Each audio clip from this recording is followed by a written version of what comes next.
ఆయన మీద 12 కోట్లు ఫ్రాడ్ చేశారనే ఎలిగేషన్ ఉంది.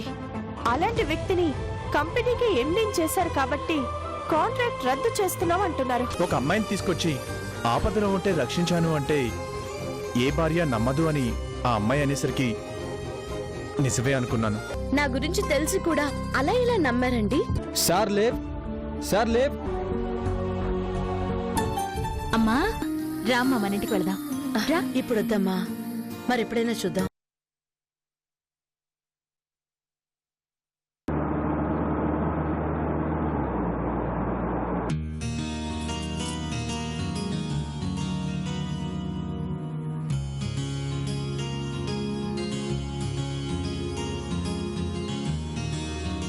ఇదెవరిల్లమ్మా?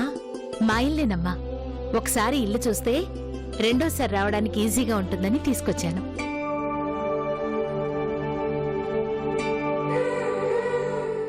రామ్మా. ఆయమ్మా, కాఫీ తీసుకురా. అలాగేనమ్మా. రామ్మా.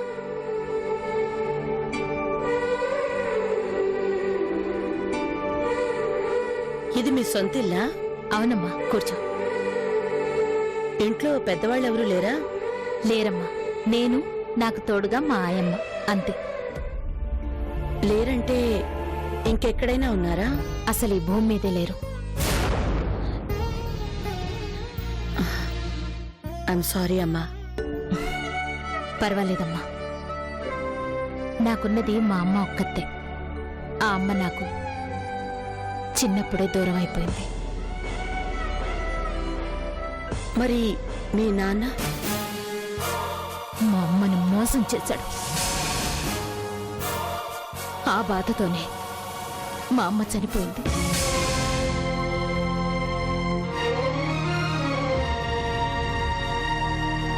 ఒక రకంగా నేను మీ ఆశ్రమంలోని పిల్లల్లాగే అనాథని. అలా ఎప్పుడు అనుకోకమ్మా. నన్ను అమ్మ అన్నావుగా, ఇక నుంచి ఎప్పుడు నన్ను అమ్మ అని పిలువు. నేనమ్మనే అనుకో.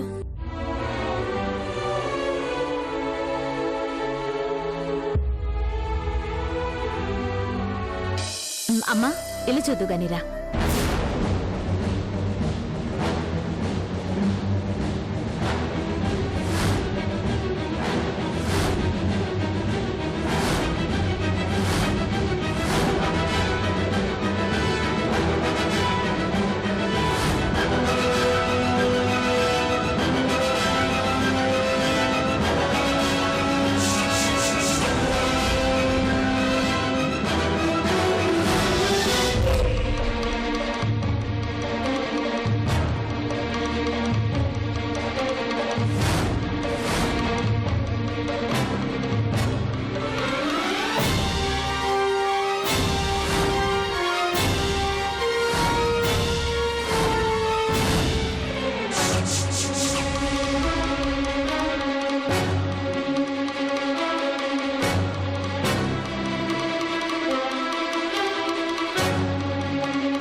హలో, ఏమైంది? అలాగా, నేను పక్కనే ఉన్నాను, వచ్చేస్తున్నాను. భార్గవి, నేను బయలుదేరాలి. ఆశ్రమంలో పిల్లాడికి బాగా జ్వరంగా ఉందట. మరోసారి వచ్చి కలుస్తాను. పదమ్మా, నేను డ్రాప్ చేస్తాను. వద్దమ్మా, నేను వెళ్తాను. అరే నాకు పనేం లేదమ్మా, నేను డ్రాప్ చేస్తాను కార్లో. రా. వద్దమ్మా, నేను వెళ్తాను. వీలు చూసుకుని మరోసారి వస్తాను. ఉం? ఉమ్.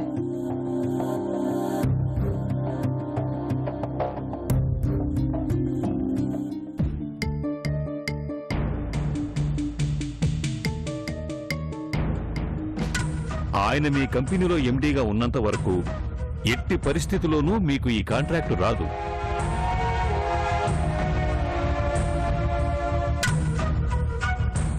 కృష్ణని ఎలా తప్పిస్తావమ్మా?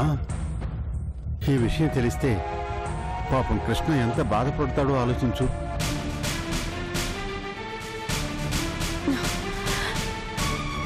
ఇప్పుడేం చేయాలి? ఎలా ఈ సమస్య నుంచి బయటపడాలి?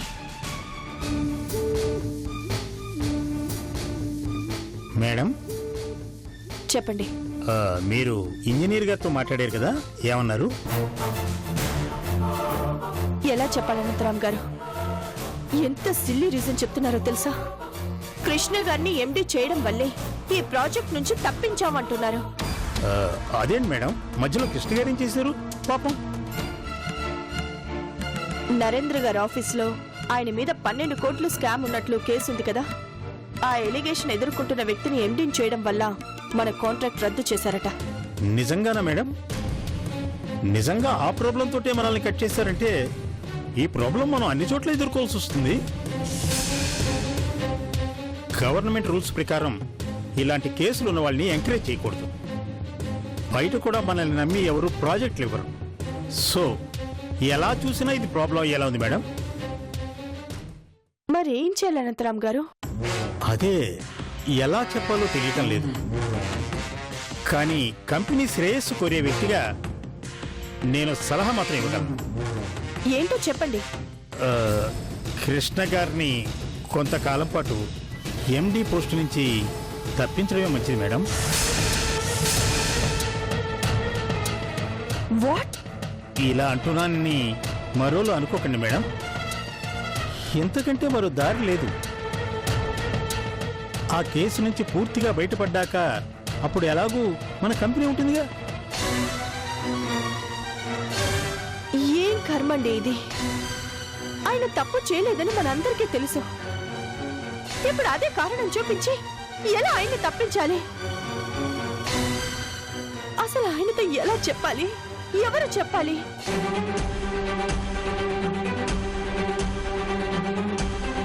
ఎవరు చెప్పాల్సిన పనిలే జయంతి.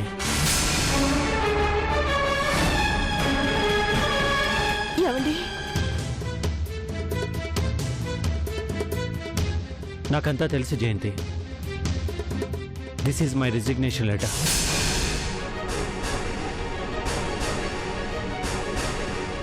ఏమండి? అసలు ఏం జరిగిందంటే? ఏం జరిగిందో మొత్తం నాకు తెలుసు జయంతి. నిజంగా నా వల్ల కంపెనీకి నష్టం వస్తున్నప్పుడు, నా వల్ల ఇంతమందికి ప్రాబ్లం వస్తున్నప్పుడు అందరి భవిష్యత్తు కోసం నేను రిజైన్ చేయడంలో తప్పులేదు.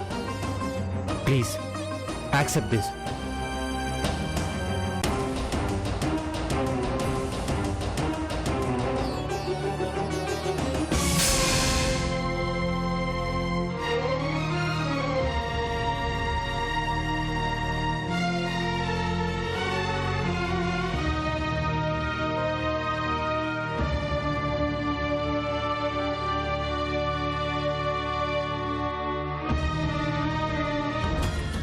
పాపం కృష్ణ గారు బాగా హర్ట్ అయినట్టున్నారు మేడం.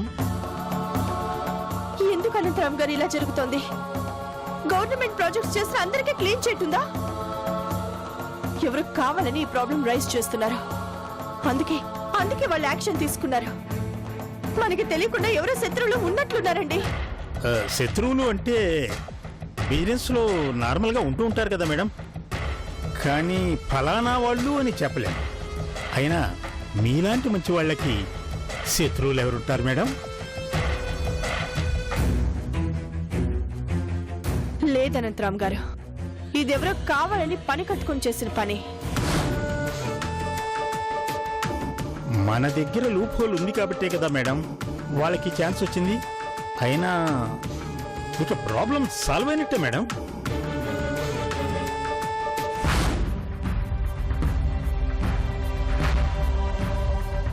ఈ ప్రాబ్లం ఇక్కడ ముగిసింది, కానీ మరో చోట మొదలైంది.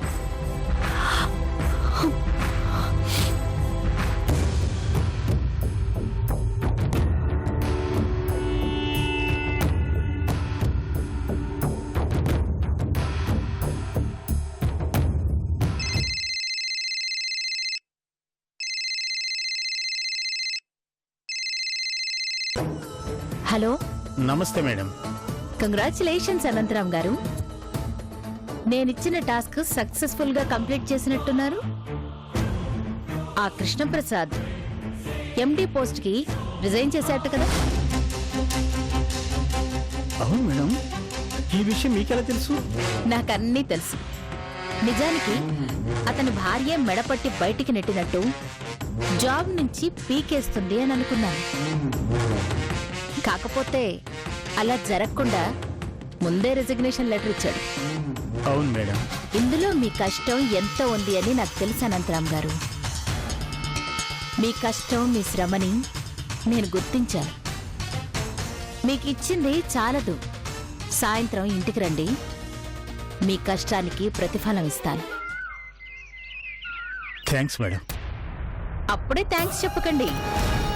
మీరు చెయ్యాల్సింది ఇంకా చాలా చాలా ఉంది. అలాగే మేడం, మీరు ఏం చెప్తే అది చేస్తాను.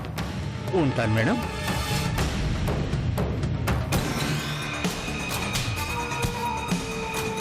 ఏంటి మేడం, అతను చేసిన దానికి ఇప్పటికే చాలా ఇచ్చారు, ఇంకా ఇస్తానంటున్నారేంటి?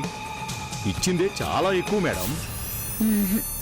అతను పడిన శ్రమ కంటే మనకొచ్చిన లాభమే ఎక్కువ. కాబట్టి ఇచ్చిన తప్పులేదు మహేంద్ర. నరేంద్ర కంపెనీ నుంచి బయటికి నెట్టాం, తప్పించుకున్నాడు. భార్య ఇచ్చిన పోస్ట్లో చాలా కంఫర్టబుల్గా బ్రతుకుతున్నాననుకున్నాడు. ఇప్పుడు అక్కడి నుంచి కూడా బయటికి నెట్టించాను. ఇప్పుడు రోడ్డు మీదకొస్తాడు. ఎలా వస్తారు మేడం? కంపెనీ నుంచి బయటికి నెట్టించినా వాళ్ళు మంచి పొజిషన్లోనే ఉన్నారు. ఆ కృష్ణప్రసాద్ ఏదో టైం పాస్ కోసం ఉద్యోగం చేస్తున్నాడు గాని అసలు ఆయనకు ఉద్యోగం చేయాల్సిన అవసరమే లేదు. మీరు అనుకున్నది నెరవేరాలి అంటే ఆ కుటుంబం రోడ్డున పడాలి. అది జరగాలంటే ఇంకా ఏదో జరగాలి మేడం. జరుగుతుంది. మహావృక్షం నేలకి ఒరగాలి అంటే ఒక్కసారి నరకటం కుదరదు. ఒక్కో కొమ్మని నరకాలి. చివరకు ఏ కొమ్మ లేని మోడుని చేశాక అప్పుడు మొదలు దాకా నరకాలి. అదెలా మేడం? ఎలాగో నాకు తెలుసు. దానికి ఆల్రెడీ అనంతరామ్ గారితో మాట్లాడి ప్లాన్ చేయించారు. Wait and watch. నమ్మకంగా పూర్తి చేస్తారంటారా? వాళ్ళ కంటిని వాళ్ళ వేలుతోనే పొడిపిస్తాను.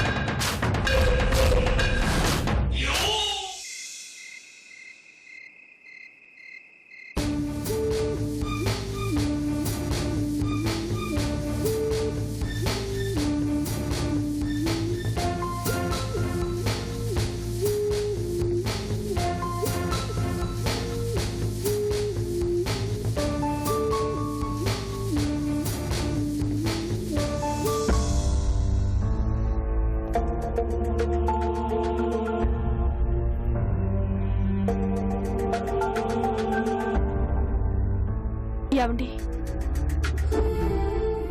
బోన్ చెదురుగాని రండి. పద.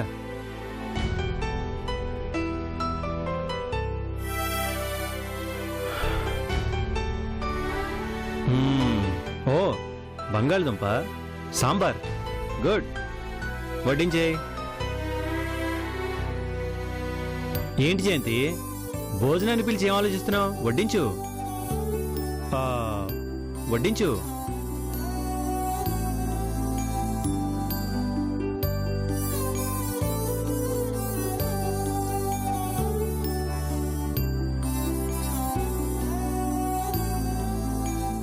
ఎందుకండి తొందరపడ్డారు? ఆకలిస్తుంటే ఇంకా వెయిట్ చేయడం నా వల్ల కాదు జయంతి.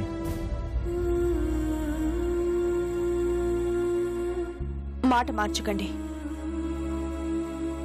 మీరు రిజైన్ చేయడం నాకు నచ్చలేదు.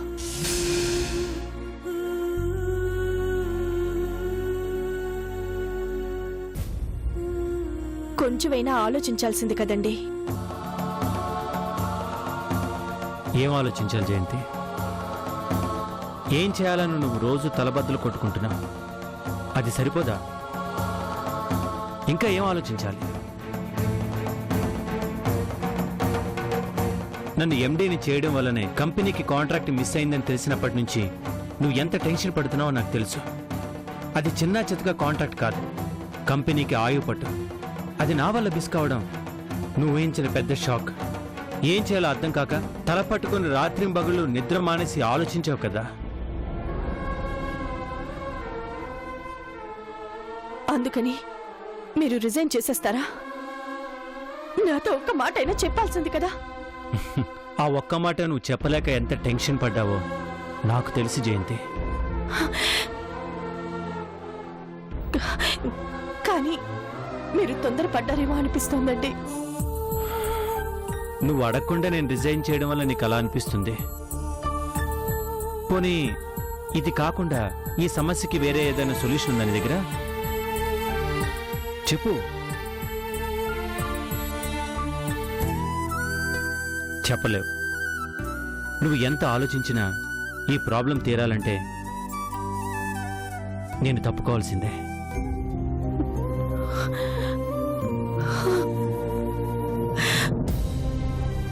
జయంతి, కూర్చో.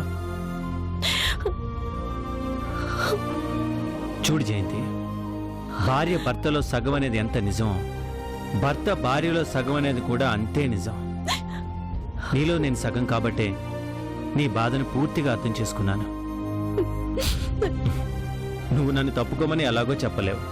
నేనుంటే ఈ ప్రాబ్లం సాల్వ్ కాదు. సో నీ భర్తగా నేనే ఒక మంచి డెసిషన్ తీసుకోవాలి కదా. ఆ డెసిషన్ తీసేసుకున్నాను.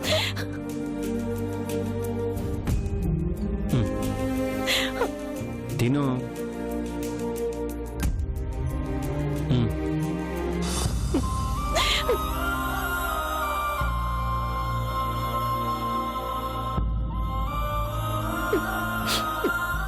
నన్ను క్షమించండి.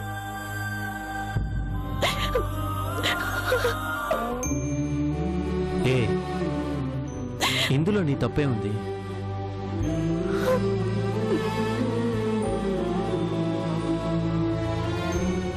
నా మీద పడింది నిందో కాదో నిరూపించుకునే అవకాశం నాకు దొరకలే జయంతి.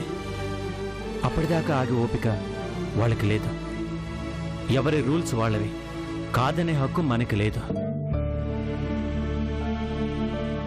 అలాగే నా ఒక్కడి కోసం మన కంపెనీని నమ్ముకున్న అంతమంది జీవితాలతో ఆడుకునే హక్కు కూడా నాకు లేదు జయంతి. సో నా నిర్ణయంలో ఏ తప్పు లేదు. నేను చేసింది కరెక్టే జయంతి. నువ్వేం ఫీల్ అవ్వకు. ఏమండి,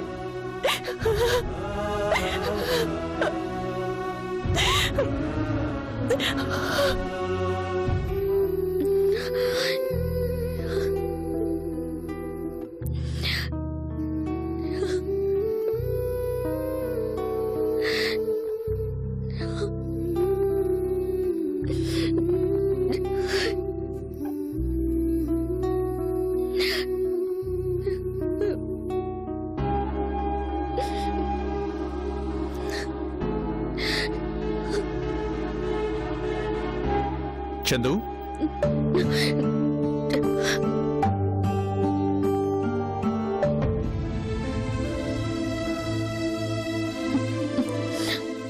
ఏంటి చందు? చెప్పు చందు, ఏమైంది? ఎందుకు ఏడుస్తున్నావు? ఏం లేదండి. ఏం లేకపోవడం ఏంటి? అసలు ఎందుకు ఏడుస్తున్నావు? ఏమైంది అంటే నాతో కూడా చెప్పకూడదా? చెప్పు చందు. ఏం చెప్పమంటారండి? పరిస్థితి చూస్తుంటే నాకు చాలా బాధగా ఉందండి.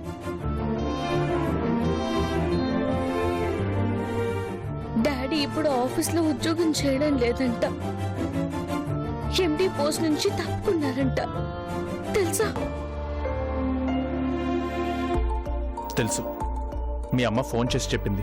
అసలు డాడీకి ఎందుకు ఇలా జరుగుతుంది? ప్రాణ స్నేహితుడు అని చెప్పిన నరేంద్ర అంకుల్ ఒక్క మాట అయినా చెప్పకుండా కంపెనీ అమ్ముకున్నారు. అసలు ఆ కంపెనీలో అంకుల్ కి ఏం హక్కు ఉంది? ఆ కంపెనీ పెట్టినప్పటి నుంచి డాడీ ఎంత కష్టపడ్డారు, ఏ స్థాయికి తీసుకుని వచ్చారు. డాడీ కష్టాన్ని ఎలాగో గుర్తించలేదు. కనీసం ఫ్రెండ్షిప్ నైనా గుర్తుపెట్టుకున్నారా అంటే అదే లేదు. నిర్దాక్షిణ్యంగా డాడీని అనకూడని మాటలే అనేశారు. కంపెనీ కొన్న వాళ్లే డాడీని తప్పించడానికి అలా చేశారు అంటే నమ్మొచ్చు. కానీ అంత ఫ్రెండ్ అయ్యుండి అంకుల్ చేసిన పని ఏంటి? ఈ రోజు అది సాకుగా చూపించి ఇక్కడి నుంచి కూడా డాడీని తరిమేశారు. మీ డాడీని ఎవరూ పంపించలేదు, ఆయనే రిజైన్ చేశారు. ఏ రాయితే ఏంటండి?